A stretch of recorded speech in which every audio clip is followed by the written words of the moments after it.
Subscribe now and press the bell icon. Never miss an update.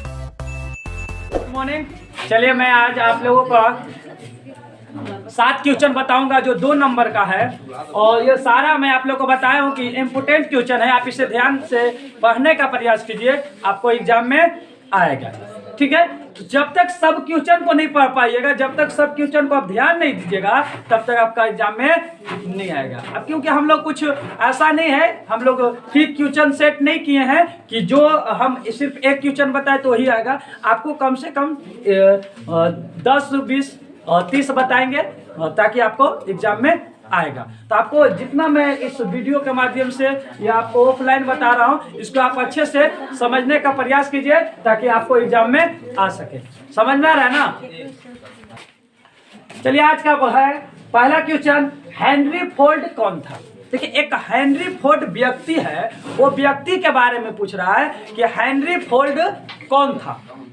ठीक है, Henry Ford कौन था? तो याद रखिएगा, हेनरी फोर्ड बड़े पैमाने पर कारों का एक जगत परिषद निर्माता था, यानी वो मैकेनिक था, है ना। वो कारों, गाड़ी यानी मोटरसाइकिल जो होता है ना, जो मोटर कार होता है, वो सारा चीज का वो निर्माता था, वो बनाया करता था बड़े पैमाने पर, है ना, मोटर कार बनाया करता था। ठीक है, आपसे क्वेश्चन पूछा जाएगा और हेनरी फोर्ड कौन था? तो बड़े पैमाने पर कारों बनाने वाला एक मिस्त्री कहिए या वैज्ञानिक कर दीजिए। ठीक है, समझ में आ गया? दूसरा है आपका, औद्योगिक क्रांति से आप क्या समझते हैं? औद्योगिक क्रांति से आप क्या समझते हैं, यानी औद्योगिक क्रांति किसे कहते हैं? तो देखिए, औद्योगिक क्रांति हम उस क्रांति को कहते हैं जिससे 18वीं शताब्दी के उत्तरार्ध में उत्पादन की तकनीक और संगठन में अनेक क्रांतिकारी परिवर्तन ला दिए। ये परिवर्तन इतने प्रभावशाली सिद्ध हुए कि उन्हें क्रांति के नाम दे दिया गया। यानी औद्योगिक क्रांति 18वीं सदी में तकनीक के उत्पादन करने के लिए क्रांति किया गया था, इतना क्रांति कर दिया गया था जो कि क्रांतिकारी का नाम ही दे दिया गया। ठीक है, आपसे क्वेश्चन पूछा जा सकता है, औद्योगिक क्रांति से आप क्या समझते हैं? तो औद्योगिक क्रांति एक 18वीं सदी में क्रांति हुआ था, और इतना क्रांति उत्पादन तकनीक के लिए इतना क्रांति हो गया था, बहुत क्रांति लोग किए थे, जिसकी वजह से उसको क्रांति का ही नाम दे दिया गया, औद्योगिक क्रांति का नाम दे दिया। कोई दिक्कत? औद्योगिक क्रांति में क्या हुआ था? औद्योगिक क्रांति में क्या हुआ था? उत्पादन तकनीक के बारे में क्रांति किया गया था, है ना, आंदोलन किया गया था, और इतना आंदोलन कर दिया गया ताकि लोग को इसको क्रांति का ही नाम दे दिए, औद्योगिक क्रांति। कोई दिक्कत किसी को? तीसरा, क्षेत्रीय दल किसे कहते हैं?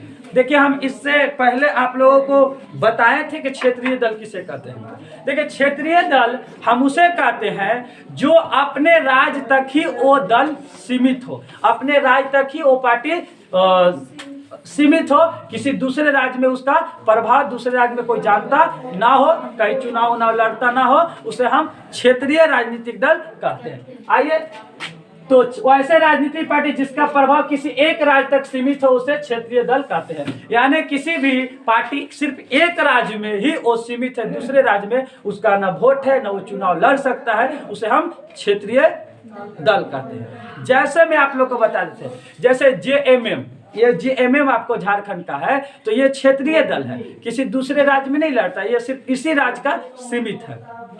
भला है बिहार में एक आध को लड़ अलग, ठीक ना। अब जैसे RJD है, RJD चुनाव लड़ती है इसमें, लेकिन सबसे ज्यादा फेमस अगर RJD है तो आपका बिहार का। अब आ जाए BSF, है ना, बहुजन समाज पार्टी, वो यूपी का है, यूपी में ही चुनाव लड़ता है। SP समाजवादी पार्टी, तो ये भी आपका एक ही है, लेकिन इसे मतलब एक राज्य में ही जो सीमित होगा, दूसरे राज्य में वो चुनाव ना लड़ता हो किसी में जाकर, तो उसे हम क्षेत्रीय दल के नाम से जानते हैं।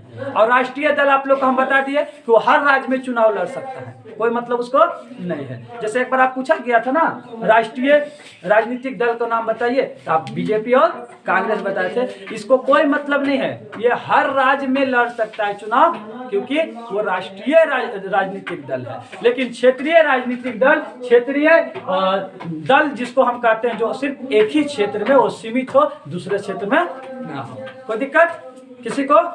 चलिए, तीसरा, नेपाल में किस तरह का व्यवस्था है? नेपाल में किस तरह का व्यवस्था है? तो याद रखिएगा, नेपाल में संघीय लोकतांत्रिक शासन व्यवस्था है, यानी जैसे हम लोगों का है उसी तरीका से नेपाल में भी संघीय आपका लोकतांत्रिक शासन व्यवस्था है। हम लोग कौन सा व्यवस्था में आते हैं? एकात्मक शासन व्यवस्था में या संघीय शासन व्यवस्था में? बताइए। संघीय शासन व्यवस्था। संघीय शासन व्यवस्था मतलब क्या होता है?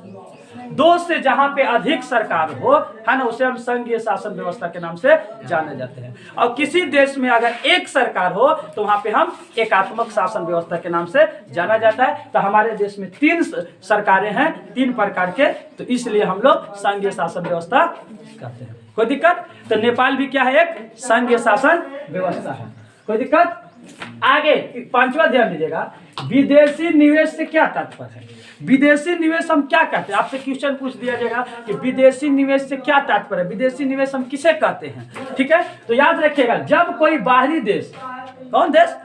बाहरी देश या कंपनी द्वारा हमारे देश में या हमारे देश के कंपनियों में निवेश करता हो तो उसे हम विदेशी निवेश कहते हैं। देखिए, याद रखिएगा, हमारे देश में अगर कोई दूसरा देश आकर पैसा देता है या कंपनी को आगे बढ़ाता है या कंपनी में सहयोग करता है तो उसे हम विदेशी निवेश कहेंगे। इसलिए विदेशी निवेश कहेंगे कि वो पैसा हमें दे रहा है, निवेश कर रहा है, लेकिन कहाँ के कर रहा है?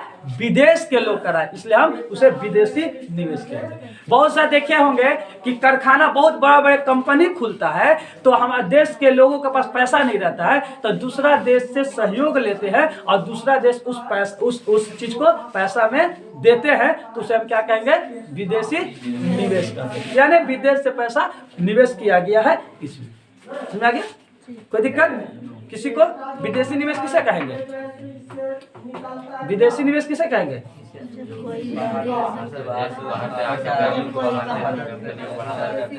जी, जो किसी दूसरे देश अपने देश में आकर पैसा पूंजी निवेश करता हो या कंपनी को देता हो, है ना, उसे हम विदेशी निवेश करेंगे। कोई दिक्कत?